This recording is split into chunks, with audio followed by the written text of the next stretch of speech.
Nobody M channel में आपका स्वागत है। आज हम बात करने जा रहे हैं सिंधु घाटी सभ्यता के बारे में। यदि आप इस चैनल पर नए हैं तो सब्सक्राइब बटन पर क्लिक करें और press the bell icon for regular updates. Sindhu घाटी सभ्यता, जिसे हड़प्पा सभ्यता के रूप में भी जाना जाता है, दुनिया की सबसे पुरानी शहरी सभ्यताओं में से एक थी।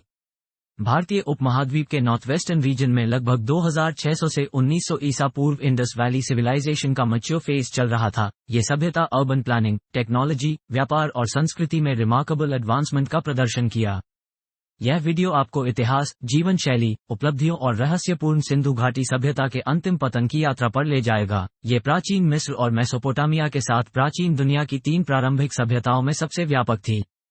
हड़प्पा और मोहनजोदारो को सिंधु घाटी सभ्यता के 2 महान शहर माना जाता था, जो पाकिस्तान के सिंध और पंजाब प्रांतों में सिंधु नदी घाटी के साथ 2600 ईसा पूर्व के आसपास उभर रहे थे।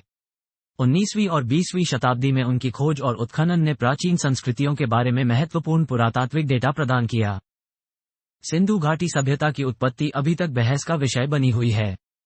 पुरातात्विक एविडेंस बताते हैं कि यह क्षेत्र स्थानीय संस्कृतियों से उभरा है, धीरे धीरे एक परिष्कृत शहरी समाज में विकसित हुआ है। Urban planning and infrastructure. Sindhu घाटी सभ्यता ने उल्लेखनीय शहरी नियोजन और बुनियादी ढांचे पर गौर किया। इसके शहरों को सावधानीपूर्वक एक ग्रिड सिस्टम पर रखा गया था, जिसमें सुनियोजित सड़कें, ईंट के घर और कॉम्प्लेक्स ड्रेनेज सिस्टम शामिल था। मोहनजोदड़ो में पाया गया विशाल स्नानागार धार्मिक और सामुदायिक गतिविधियों के लिए एक सेंट्रल हब के रूप में कार्य करता था। Trade and economy. इस सभ्यता का एक फलता फूलता व्यापार नेटवर्क था, जो प्रमुख व्यापार मार्गों के पास इसकी रणनीतिक स्थिति से सुगम था।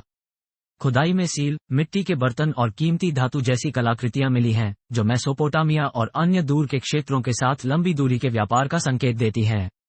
Technology and achievements. सिंधु घाटी सभ्यता ने प्रभावशाली तकनीकी उपलब्धियों का प्रदर्शन किया। उन्होंने लेखन का एक प्रारंभिक रूप विकसित किया, जिसे सिंधु लिपि के रूप में जाना जाता है, जिसे अभी तक पढ़ा नहीं जा सका है। अच्छी तरह से निर्मित स्ट्रक्चर्स, परिष्कृत मिट्टी के बर्तनों और उन्नत धातु विज्ञान तकनीकों की उपस्थिति विभिन्न शिल्पों की उनकी महारत को प्रदर्शित करती है। Social structure and daily life.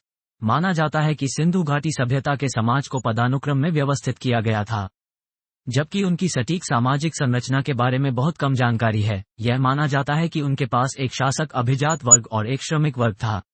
Religion and beliefs. Sindhu घाटी सभ्यता की धार्मिक मान्यताएं रहस्य में डूबी हुई हैं।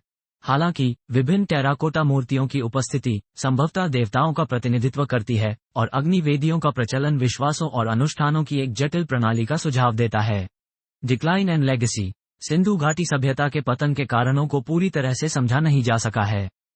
कुछ सिद्धांत एनवायरमेंटल फैक्टर्स का प्रस्ताव करते हैं, जैसे नदी के पाठ्यक्रम और जलवायु पैटर्न में परिवर्तन, जबकि अन्य बाहरी आक्रमणों की संभावना का सुझाव देते हैं। अपने अंतिम भाग्य के बावजूद सिंधु घाटी सभ्यता ने भारतीय उपमहाद्वीप में बाद की संस्कृतियों और सभ्यताओं पर एक स्थायी प्रभाव छोड़ा। सिंधु घाटी सभ्यता अपनी उन्नत शहरी योजना, परिष्कृत व्यापार नेटवर्क और उल्लेखनीय तकनीकी उपलब्धियों के साथ प्राचीन समाजों की सरलता के लिए एक वसीयतनामा के रूप में खड़ी है। रहस्यों के बावजूद जो अभी भी इस प्राचीन सभ्यता को घेरे हुए हैं, इसके खंडहरों से निकली कलाकृतियां और संरचनाएं दुनिया भर के पुरातत्वविदों और इतिहास के प्रति उत्साही लोगों को लुभाती और आकर्षित करती हैं। तो ये था सिंधु घाटी सभ्यता की उत्पत्ति से पतन का स्टोरी। तो आज के लिए बस इतना ही। मिलते हैं किसी दूसरे वीडियो में दूसरे टॉपिक के साथ, कुछ अलग भारतीय इतिहास लेके।